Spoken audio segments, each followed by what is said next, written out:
അങ്ങനെ ചേട്ടൻ ഗൾഫിൽ പോകുന്ന ദിവസം വന്നെത്തി. ഇനി ഏതാനും ദിവസങ്ങളൊന്നും പറയാനില്ലട്ടെ, ഏതാനും മണിക്കൂറുകൾ മാത്രമേ ഉള്ളൂ. പോകുന്നതിന് പ്രമാണിച്ചിട്ടാണെന്നുകൊണ്ട് ഇന്നലെ തലേദിവസം ഒരു പോളെ കണ്ണടയ്ക്കാൻ പറ്റിയില്ല കേട്ടാ. പോണതിന്റെ വിഷമത്തിലും കാര്യങ്ങളും അങ്ങനത്തെ പ്രശ്നങ്ങളൊന്നും ഉണ്ടായിട്ടല്ല കേട്ടാ. പെട്ടെന്ന് ശിവയ്ക്ക് നല്ല പനി, നല്ല പൊടും ചൂടും പറഞ്ഞാൽ അത്രയ്ക്കും വലിയ ചൂടായിരുന്നു കേട്ടോ അവന്. അത് മാത്രമല്ല മരുന്ന് കൊടുത്തപ്പോൾ ആകെ ബെഡ്ഷീറ്റിലും നിലത്തൊക്കെ ആകെ ഛർദ്ദിച്ചു വെച്ചു, ആകെ കുളം തോണ്ടി വെച്ചിട്ടവൻ. അത് മാത്രമല്ല ചെറുതനാണെങ്കിൽ നിർത്താണ്ട് ഒരു കരച്ചിൽ എടുത്താലും എന്ത് ചെയ്താലും അവന്റെ കരച്ചിൽ നിൽക്കണില്ല. അങ്ങനത്തെ ഒരു കരച്ചിലിട്ട ഒന്ന് ജസ്റ്റ് ഒന്ന് ഉറക്കി വരുമ്പോക്കും എവിടുന്നില്ലാത്ത കൊതുകടിയായിരുന്നു ഒന്ന്.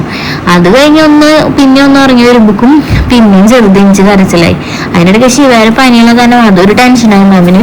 മുൻപ് ഒരു ഫിക്സ് വന്നിട്ടുണ്ടായിരുന്നു, അതുകൊണ്ട് എനിക്ക് നല്ല പേടിയായിട്ട് അവന് പനി വരുമ്പോ. അപ്പൊ അതിന്റെ ഒരു ടെൻഷനും അങ്ങനെ ഒരുപോലെ കണ്ണടയ്ക്കാൻ പറ്റാത്തൊരു ദിവസമായി മാറിയിട്ടാ. എന്തായാലും ഞാൻ ഇന്നലത്തെ വീഡിയോയിൽ പറഞ്ഞ പോലെ ഇന്നത്തെ ദിവസം എനിക്കൊന്നും ഉണ്ടാക്കാനുള്ള മൂഡില്ല. അത് മാത്രല്ല എനിക്കത് ചെയ്യാൻ പറ്റുമെന്ന് എനിക്ക് തോന്നണില്ല. അതുകൊണ്ട് തന്നെ ഞാൻ പറഞ്ഞല്ലോ സാധനങ്ങളും കഴിക്കണതൊക്കെ പുറത്തുനിന്ന് വാങ്ങാന്നുള്ളത്. അത് പറഞ്ഞ പ്രകാരം രാവിലെ ചേട്ടൻ പുറത്തു പോയി ഇഡ്ഡലിയും അതേപോലെ ഉഴുന്നോടൊക്കെ വാങ്ങി വന്നുട്ടാ. ശിവയ്ക്ക് ഇഡ്ഡലി നല്ല ഇഷ്ടമായി, കാരണം ഇഡ്ഡലി തപ്പി കുറേ ദൂരം നടന്നിട്ടൊക്കെ ആയിട്ട് ഇഡ്ഡലി കിട്ടി വാങ്ങി വന്നത്. ഉച്ചയ്ക്ക് പിന്നെ ചേട്ടൻ പുറത്തുനിന്ന് ബിരിയാണി കഴിച്ചു. ഞങ്ങൾക്കുള്ള ബിരിയാണി വാങ്ങി വന്നുട്ടാ. കുറച്ച് കാര്യങ്ങളൊക്കെ ചെയ്ത് തീർക്കാണ്ടായിരുന്നു. അപ്പൊ ലേറ്റ് ആയപ്പോ ചേട്ടൻ കഴിച്ചിട്ട് വരാന്ന് പറഞ്ഞു. എനിക്ക് വേണ്ടാന്ന് പറഞ്ഞു തന്നാലും ഒരെണ്ണം വാങ്ങി വന്നു. അത് ഞാനും ശിവയും കൂടിയിട്ട് ഹാഫായിട്ട് കഴിച്ചു കേട്ടോ. രാത്രിക്ക് പിന്നെ പൊറോട്ട വാങ്ങിക്കോളും വേണ്ടാന്ന്, ചിക്കൻ കറി ഉണ്ട്, അപ്പൊ അത് കൂട്ടി കഴിക്കാന്നും പറഞ്ഞു കേട്ടോ. അതിന്റെ ഇടയ്ക്ക് ആൾക്കാർ വരുന്നതിന്റെ ഇടയിൽ ഈ പാക്കിംഗ് ഒക്കെ അവിടെ ഇവിടെ ആയിട്ട് നിൽക്കുന്നതായിരുന്നു കേട്ടോ.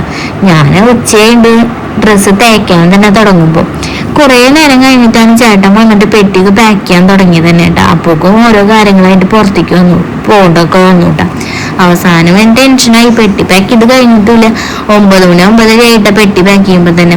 എനിക്കാണെങ്കിൽ പെട്ടി പാക്ക് ചെയ്യാനെ പറ്റി വലിയ അറിവില്ലാത്ത തന്നെ ഞാനത് പാക്ക് ചെയ്യാൻ പോയില്ല. ബാക്കി എല്ലാ സെറ്റ് സാധനങ്ങളൊക്കെ എടുത്ത് വെച്ച് കൊടുത്തു എന്ന് മാത്രമേ കേട്ടോ. ഞാനത് ഈ കൂളായിട്ട് നിൽക്കണമെന്നല്ലേ നിങ്ങൾ ആലോചിക്കുന്നത്. ഞങ്ങൾ രണ്ടുപേരും ആദ്യമേ ഡീൽ ചെയ്തിട്ടുണ്ടായിരുന്നു എന്ത് വന്നാലും കരയില്ലാന്ന്. അപ്പോൾ ഞങ്ങൾക്ക് വിഷമില്ലാന്നൊന്നും പറയണ്ട കേട്ടോ. വിഷമമൊക്കെ ഞങ്ങൾക്ക് നന്നായിട്ടുണ്ട്, എന്നാലും പുറത്ത് കാണിക്കാത്ത രീതിയിൽ ചിരിച്ച് നിൽക്കണമെന്ന് രണ്ടുപേരും പറഞ്ഞതാട്ടോ. അതേപോലെ ഞങ്ങൾ രണ്ടുപേരും ചിരിച്ച് നിന്നു. ഒരു പോളെന്ന് പറയുന്നത് ഒരു തുള്ളി പോലും കണ്ണുനീര് ഞങ്ങളുടെ കണ്ണിൽ നിന്ന് വീഴാത്ത രീതിയിൽ നിന്നോട്ടെ. പക്ഷെ സങ്കടം സഹിക്കാൻ പറ്റാതെ നിൽക്കണമെന്ന് നമുക്കെല്ലാം അറിയാൻ പറ്റുള്ളൂ.